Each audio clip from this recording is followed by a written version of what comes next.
जय श्री राधा कृष्ण। भाद्रपद माह के शुक्ल पक्ष में आने वाली एकादशी बहुत खास होती है। ये एकादशी राधा अष्टमी के तुरंत बाद आती है। इस एकादशी का नाम परिवर्तनी एकादशी है। परिवर्तनी एकादशी को पाशव एकादशी, वामन एकादशी, पद्मा एकादशी, विजया एकादशी, जय झूलनी एकादशी और जयंती एकादशी, करवटनी एकादशी आदि कई नामों से जाना जाता है। ये एकादशी गणेश उत्सव के दौरान आती है। इस कारण ये साधक को भगवान विष्णु के साथ गणेश जी की भी कृपा दिलाने का लाभ करती है। इस व्रत को करने से साधक को रोग दोष से मुक्ति मिल जाती है। अब आज इस वीडियो में आपको इस महाफलकारी पावनी एकादशी की पूजा विधि और महत्व बताती हूँ, क्योंकि सही तरीके से की हुई पूजा से ही हमें व्रत का पूरा फल मिलता है। साथ ही बताऊंगी क्या स्पेशल भोग लगाएं, किन विशेष बातों का ध्यान रखें, व्रत को कैसे खोलें और आर्थिक स्थिति सही करने के लिए एक महा उपाय भी बताऊंगी। बहुत सारी जानकारी एक ही वीडियो में मिलेगी, इसलिए प्लीज़ वीडियो लास्ट तक ज़रूर देखना। अगर आप हमसे कोई प्रश्न पूछना चाहते हो तो हमें टेलीग्राम पे मैसेज करें, और अगर आने वाले व्रत त्योहारों का रिमाइंडर, डेली का पंचांग और राशिफल अपने फ़ोन पर पाना चाहते हो तो व्रत लिखकर 9821025751 पर व्हाट्सएप मैसेज करें। वीडियो पसंद आए तो लाइक और शेयर ज़रूर करना। चैनल पर नए हो तो जल्दी से चैनल सब्सक्राइब कर दो। परिवर्तनी एकादशी को लेकर मान्यता है कि भाद्रपद मास के शुक्ल पक्ष की एकादशी तिथि को भगवान विष्णु विश्राम के दौरान करवट बदलते हैं, इसलिए इस एकादशी को परिवर्तनी एकादशी के नाम से जाना जाता है। जो साधक अपने पूर्व जन्म से लेकर आज तक किए हुए जाने अनजाने में पापों का प्रायश्चित करना चाहता है और मोक्ष की कामना रखता है, उसके लिए तो ये व्रत जो एकादशी का है वो मोक्ष देने वाली, समस्त पापों का नाश करने वाली मानी गई है। इस दिन श्रद्धा और नियम पूर्वक व्रत करने से मनुष्य के सारे पाप खत्म हो जाते हैं और मोक्ष की प्राप्ति होती ही होती है। अज्ञानता का भी नाश होता है। इस दिन माता लक्ष्मी का भी पूजन किया जाता है। इस दिन माँ लक्ष्मी की पूजा करने से उनकी सहज में कृपा मिल जाती है, साथ ही जीवन से धन की कमी भी दूर होती है। जल झूलनी 11 के अवसर पर गाजे बाजे के साथ भगवान श्री कृष्ण की शहर में फेरी निकाली जाती है। भगवान कृष्ण को पालकी में बिठाकर मंदिर से शोभा यात्रा भी निकलती है, जिसके बाद सभी लोग अपने घरों से बाहर निकलते हैं और भगवान के दर्शन करके पालकी के नीचे परिक्रमा लगाते हैं।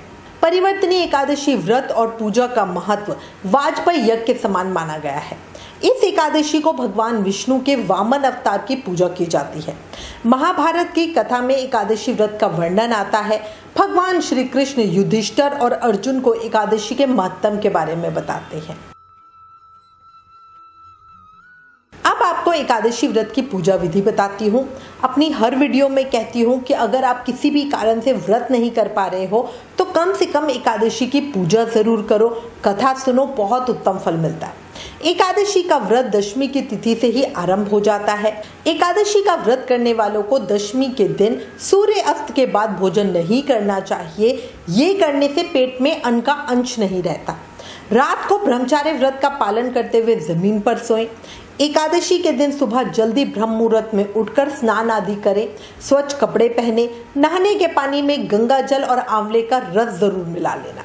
स्नान आदि के बाद सबसे पहले पूरे घर में गंगा जल के छींटे मारे, फिर हल्दी से जो घर का मेन गेट है उस पर स्वास्तिक बनाएं दोनों तरफ।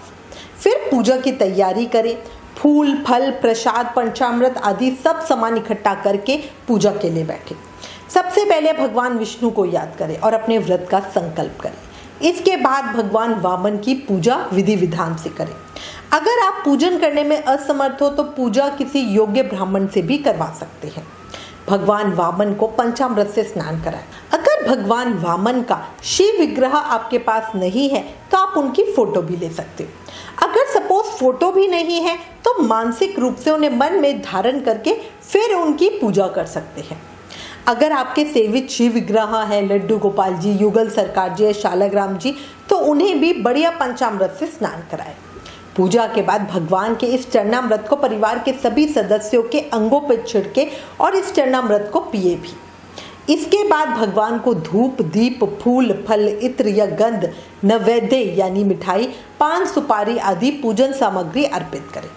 भगवान विष्णु की स्तुति करें और पीले वस्तुओं से उनकी पूजा करें। पूजा में तुलसी, फल और तिल का प्रयोग जरूर करना।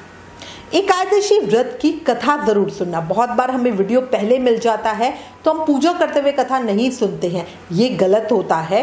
पहले चाहे आप कितनी भी बार सुन लो, पर एकादशी वाले दिन एकादशी की सुबह पूजा करते हुए और शाम को पूजा करते हुए कथा को सुनना बहुत ज़रूरी होता है।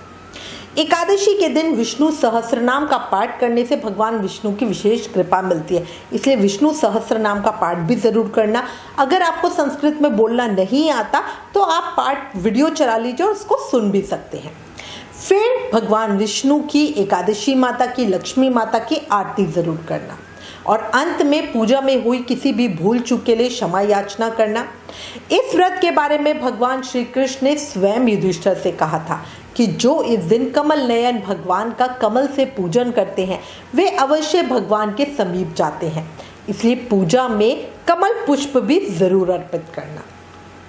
एकादशी के दिन किसी भी तरह के अन्न का प्रयोग वर्जित किया गया है, लेकिन अगर आपकी क्षमता नहीं है तो शाम की पूजा के बाद एक समय फल या फलहार यानी कि कुट्टू, सिंगाड़े के आटे से बना खाना आप खा सकते हो।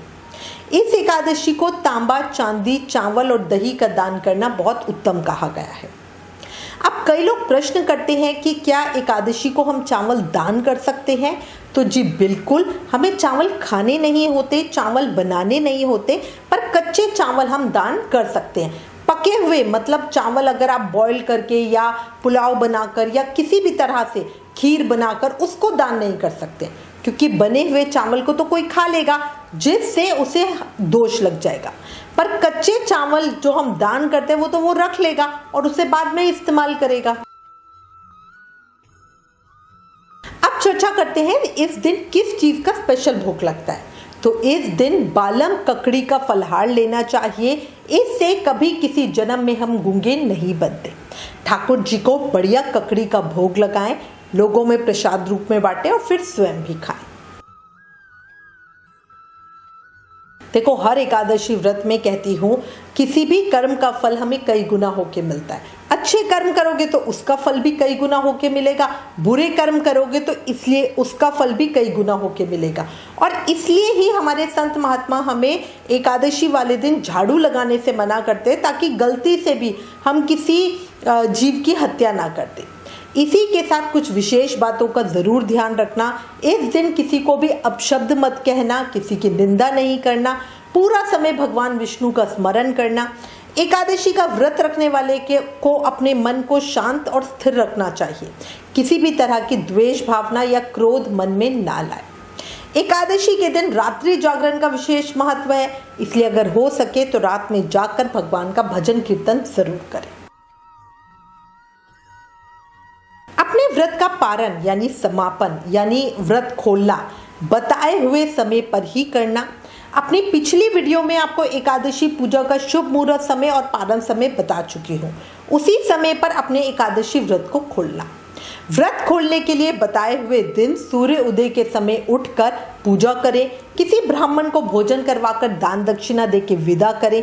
उसके बाद अपने व्रत का पारण करें, मतलब अपना व्रत अन्न खाकर खोलें।